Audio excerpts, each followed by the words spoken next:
ایمان مجھے بتاؤ کہ آپ جو پروڈکٹ بنا رہی ہو اس کا را مٹیریل کہاں سے سورس کر رہی ہو؟ سر را مٹیریل پاکستان میں آرام سے مل جاتا ہے, شالمی مارکیٹ سے مل جاتا ہے, آپ کو ایزیلی مل جاتا ہے. اور جو آپ کا جو را مٹیریل ہے اس کے اندر مینلی کون کون سی چیزیں؟ سر ایکریلک اور ووڈ کے اوپر کام کر رہے ہیں ہم لوگ. زیادہ پہلے ہمارا کام ایکریلک پہ تھا, لیکن سنس کی وہ تھوڑی سی کاسٹلی ہوتی ہے تو لوگ ووڈ کو پریفر کرتے ہیں. اب ہم لوگ ووڈ کے اوپر کام کر رہے ہیں زیادہ. صحیح ہے. اور ووڈ پہ اس کے بعد کوئی مطلب کہ CNC آپ کی ہو گئی, آپ کا ڈیزائن کٹ آؤٹ ہو گیا, اس کے بعد اس کے اوپر اس کی کوئی پروسیسنگ بھی ہوتی ہے یا سر؟ اس کے بعد پروسیسنگ ہوتی ہے نا. اس کے بعد جب پروڈکٹ ہماری پروڈکشن ہاؤس سے تیار ہو کے ویئر ہاؤس آتی ہے, اگر تو وہ وال کلاک ہے اس کے اندر پھر ہم نے نیڈلز اٹیچ کرنی ہوتی ہے, مشینری اٹیچ کرنی ہوتی ہے, لگانے کے لیے ڈبل ٹیپ یوز ہوتی ہے, وہ ہم نے باکس میں ایڈ کرنی ہوتی ہے. ایک مینول پیپر ہوتا ہے جس کے اوپر لکھا ہوتا ہے سب کچھ کہ آپ نے پروڈکٹ کو اسمبل کیسے کرنا ہے, وہ ہوتا ہے. اس کے بعد بہت لمبا پروسیجر ہوتا ہے. جب ایک آرڈر آپ کو بل آتا ہے, بل باکس کے اوپر لگانا ہوتا ہے, اس کو پیک کرنا ہوتا ہے, کوریئر تک دینا ہوتا ہے. صرف پروڈکٹ بننے سے لے کے اگلا جو پروسیجر ہے وہ اس سے زیادہ لمبا ہوتا ہے. اور کیش آن ڈلیوری پہ کام کر رہے ہیں ہم لوگ؟ کیش آن ڈلیوری پاکستان میں ایڈوانس پیمنٹ پہ کام بہت کم ہوتا ہے. اچھا,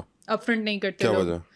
ٹرسٹ ایشوز. ان کو لگتا ہے وہ پیسے دیں گے تو ہم ان کی پروڈکٹ ان کو نہیں بھیجیں گے. اور میں یہ بھی ریزن ہوتی ہے ریٹرنس کی, کیونکہ کسٹمر ہے, آپ کا پروڈکٹ جاتے جاتے کسٹمر کا مائنڈ چینج ہو جائے کہ اس نے نہیں لینی پروڈکٹ, تو وہ آپ کو واپس آئے گی اور آپ کو اس کا نقصان ہے. اس لیے جو اسمال اسٹارٹ اپس ہوتے ہیں میں انہیں کہتی ہوں کہ کسی نہ کسی طرح کسٹمر کو کنونس کریں کہ آپ کو ایٹ لیسٹ 200 سے 300 روپیز ہی ایڈوانس دے دیں, تاکہ آپ کو کسٹمر کی طرف سے شیورٹی ہو جائے کہ اس نے پارسل لینا ہے.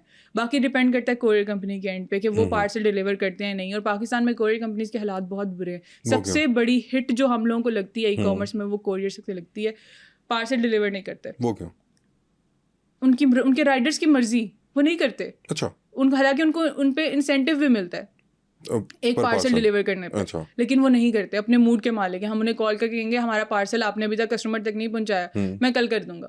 اچھا, میں پرسوں کر دوں گا. پرسوں کہیں گے آپ کا پارسل تو ریٹرن ہو گیا. کیونکہ کیوں ریٹرن ہو گیا؟ کسٹمر کو چاہیے, کسٹمر ہم سے پوچھ رہا ہے, جی ہم نے تو کال کی, کسٹمر نے کال نہیں اٹھائی. ہم کال کرتے ہیں تو کسٹمر اٹھا لیتا ہے. اچھا. کوریئر کمپنیز کا بہت برا حال ہے پاکستان میں. تو آپ خود کیوں نہیں میں اب سوچ رہی ہوں کہ میں خود پارسل اپنا ڈلیور کریں؟ میں سوچ رہی ہوں کہ میں لاہور میں ایٹ لیسٹ ایسا کچھ کروں اسٹارٹ, جس میں میری شپمنٹ جو ہے وہ 100% ڈلیوری کے, ہمیں یہ تو ہونا کہ شپمنٹ تو ڈلیور ہو رہی ہے. اب فرض کریں اگر میرا 100 پارسل جا رہا ہے نا تو مجھے 20 ریٹرن بھی آ رہے ہیں. تو اگر ریٹرن آ رہے ہیں تو اس کے آپ کو پیسے کوریئر کی ظاہر سی بات ہے سر کوریئر نے پیسے تب ہی کاٹ لینے جب انہوں نے میرے ویئر ہاؤس سے پروڈکٹ اٹھانی ہے. جیسے انہوں نے ہمارا پارسل اسکین کرنا ہے, پیسے کٹ گئے ویٹ کے لحاظ سے.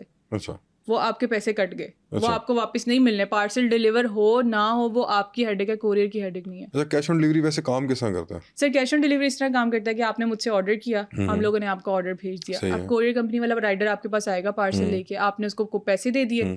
اب وہ پیسے جو ہے وہ کوریئر والوں کے پاس چلے گئے. اب جو رائڈر ہے وہ سارے دن کی ڈلیوریز کر کے رات کو جب آفس جائے گا تو پیسے ان کو سبمٹ کروا دے گا, اور ود ان اے ویک جو ہوتا ہے نا وہ پیسے آپ کے اکاؤنٹ میں آ جاتے ہیں. اچھا, مطلب ایک ہفتے کے بعد آتے ہیں. ایک ہفتے کے بعد اگر شپمنٹ کا لوڈ زیادہ ہو, فرض کریں اب پہلے شروع میں ہمیں تو 14 دن بعد بھی آتے تھے کیونکہ پارسل کم ہوتے تھے. اب یہ ہوتا ہے کہ پارسل زیادہ ہوتے ہیں تو اب جو ہے وہ ہمیں ہفتے میں 2 دفعہ بھی کر دیتے ہیں, ہفتے میں 1 دفعہ بھی کر دیتے ہیں.